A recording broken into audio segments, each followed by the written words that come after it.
Hi, kids. Welcome to Miss Nancy's Bible College for Kids. As you know, we're backing into Christmas, so this is part 2 of that.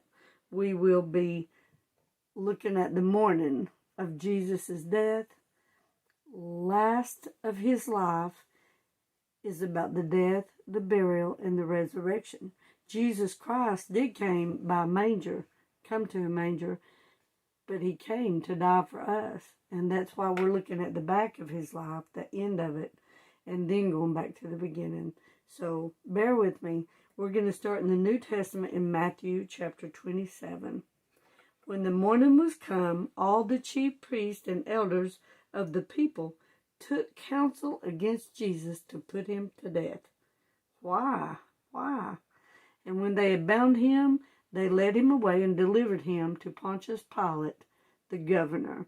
Then Judas, which had betrayed him, when he saw that he was condemned, repented himself, and brought again the 30 pieces of silver to the chief priests and the elders.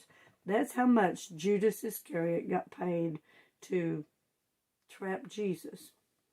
But it was meant to be. Saying, I have sinned. Here's what Judas said. I have sinned in that I have betrayed the innocent blood. And they said, what is that to us? See thou to it. And he cast the pieces of silver in the temple and departed. And here's what happened to Judas. He went and hanged himself. And the chief priest took the silver pieces and said, it is not lawful to put them into the treasury, because it is the price of blood.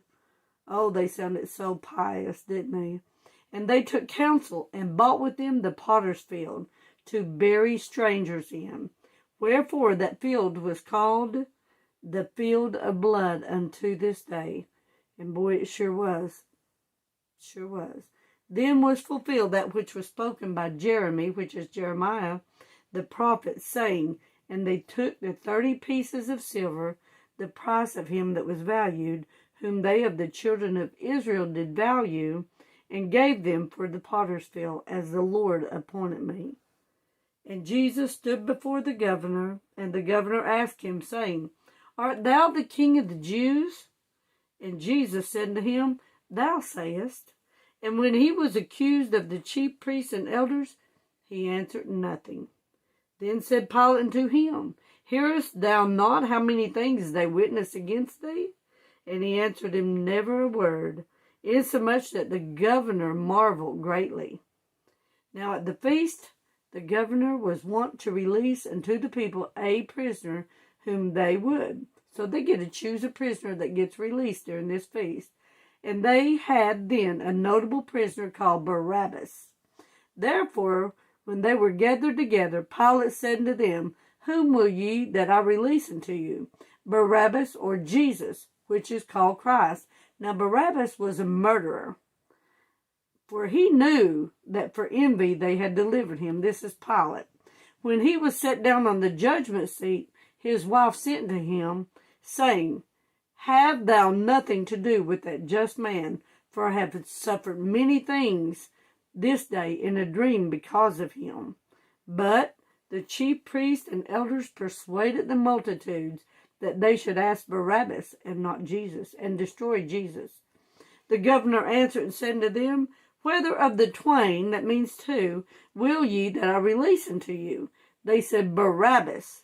Pilate saith unto them, what shall I do then with Jesus, which is called Christ?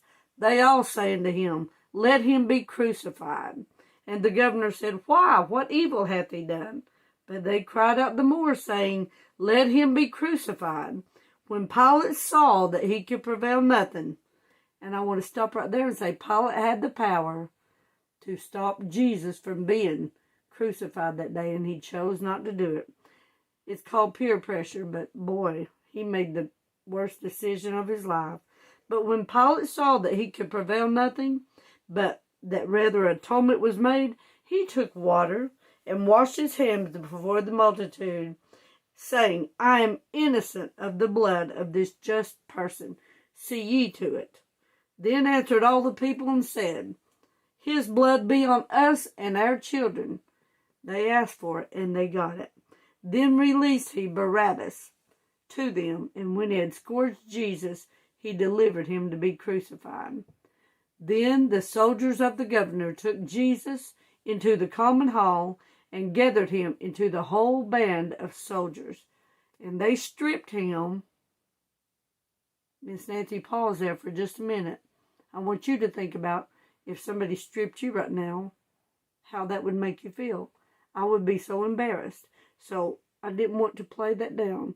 They took off his clothes and put on him a scarlet robe. And when they had plaited it, I hadn't realized until a couple of years ago that they stood there and plaited a crown of thorns. And then they put it on his head and a reed in his right hand. And they bowed the knee before him and mocked him, saying, "Hail, King of the Jews." This is called the King's Game. They might still play it, I don't know. And then they spit upon him and took the reed and smote him on the head. Boy, I'm glad I wasn't that person. And after that, they had mocked him. They took the robe off of him and put his own raiment on him and led him away to crucify him. And as they came out, they found a man of Cyrene, Simon by name. Him they compelled to bear his cross. So Simon of Cyrene helped Jesus carry his cross on that bloody, beaten back. Thank you, Simon. And when they were coming to the place called Golgotha, that is to say, a place of the skull, they gave him vinegar to drink. Now, baby's vinegar smells horrible, and I bet it burnt his cut lips. And that's what they gave him to drink, mingled with gall. And when he had tasted thereof, he would not drink.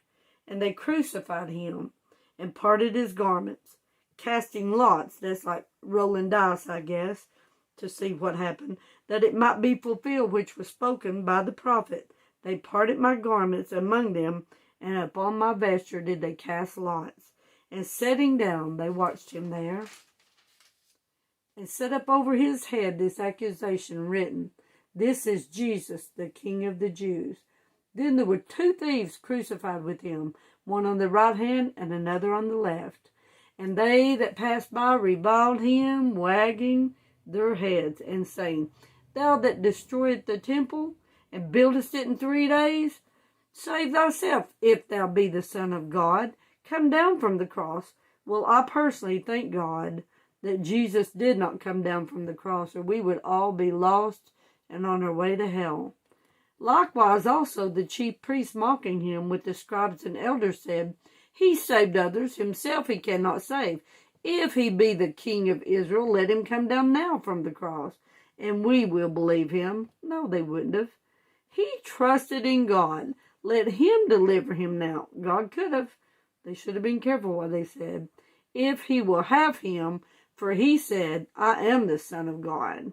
The thieves also, which were crucified with him, cast the same in his teeth. Now from the 6th hour there were darkness over all the land unto the 9th hour. Now this is in the Gospel of Matthew. This story is told in the other Gospels. But one of the thieves, actually, when he saw that Jesus was going to get persecuted and killed, and when he was on that cross and how people treated him, he got right and he said, "Lord, remember me." And Jesus did. He said, "Today you'll be with me in paradise." I just threw that in there for free. But it was dark for 3 hours. And about the 9th hour, Jesus cried with a loud voice, saying, "Eli, Eli, lama sabachthani." That is to say, my God, why hast thou forsaken me?" Some of them that stood there when they heard that said, "This man calleth for Elias." And straightway one of them ran and took a sponge and filled it with vinegar and put it on a reed and gave him to drink. The rest said, "Let be, let us see whether Elias will come to save him." Jesus, when he had cried again with a loud voice, yielded up the ghost. And behold, the veil of the temple, which was so thick that tractors probably couldn't pull it apart. And I want you to note, kids, that it was from top to bottom. God did that. I believe he just said, "That's enough. You've done it now." And the earth did quake, and the rocks rent, and the graves were opened, and many bodies of the saints which slept arose. Now that gets into that lesson that we have already done, but we're going to go ahead and do it just a little bit farther. "And went into the holy city, and appeared unto many. Now when the centurion and they that were with him watching Jesus, saw the earthquake and those things that were done, they feared greatly, saying, truly, this was the Son of God. So I just want you to know, guys, that this was a terrible day. But I didn't want to tell you about the birth of Jesus, which we're going to celebrate Christmas, until I told you the end of Jesus' life. He was buried, according to the scriptures. He arose the third day, but he had to die first. And that's why Jesus came to the manger to be born, so that he could die for us, that he could arise from the grave saying he was the Son of God, and then that he was took up to heaven to sit by his Father. I wanted to finish Jesus' story before we start Jesus' story. And next session, we will be heading into Christmas. We've been backing into it this far. But what were all the chief priests and elders plotting about Jesus? How to put him to death. And where did they take Jesus? To Pontius Pilate, the governor. Who came when they saw that Jesus was going to be condemned? Judas. And what did he do? He repented. He was sorry. He said, I'm sorry, I did wrong. It was too late. Did they care? No. And he threw the money in, and then what did Judas do? He went and hung himself. What did they do with the money, the chief priests and Pharisees? They bought a field. What's it called? The field of blood until this day. And then, who was the prophet that had told about the 30 pieces of silver? Jeremiah. And what did Jesus say when Pilate asked him, art thou the king of the Jews? He said, you said it. And then when Pilate kept talking to him, what did Jesus say? Not a word. Pilate knew something. What did he know? He knew that they brought him for envy. But what was the governor to do on the feast day? He had a rule he had to do. He had to let one prisoner go, didn't he? Who was the choices? There was two. Barabbas. What was his charge? Murder and other things, sedition. And Jesus. He was innocent. Which one did they choose to release? Barabbas. Then they cried out, let the blood be upon us. But what did Pilate do to try to get out of this situation? He took water and poured it on his hands and washed it, and he said, his blood ain't on me. But unfortunately, just water will not take that away. So he was wrong. But anyway, then they took him on, and they took him before a whole army. And what did they do to him? This is a whole bunch of stuff. They stripped him of his clothes. And then they put a scarlet robe on him. Then they plaited a crown of thorns and shoved it on his head. And the thorns over there were long. And I could just see the blood running down from that. And then they bowed the knee and called him the King of the Jews. They put a reed in his right hand, and then they took it and hit him on the head with it. Then they spit on him. I can't hardly stand that. But anyway, then they took off that red robe, scarlet robe, and they put his own clothes back on him. But then when they led him away to crucify him, what did they do about his clothes? Well, they parted part of him, and then they cast lots for the rest of them. But who was the man that helped carry the cross of Jesus? Simon of Cyrene. And where did they take Jesus? They took him to a place called Golgotha. What does that mean? The place of the skull. It's a real place. It's still over there. What did they give him to drink? Vinegar with gall mixed. Did he drink it? No, he didn't. But anyway, when they put him on the cross, what did they do? They sat down in front and watched him. And what did everybody do? They was shaking their heads, and they was daring him to come down. And they said, if you come down, we'll believe it. And then if God will have you, then let him get you, because you said you was his son. Well, Jesus was telling the truth.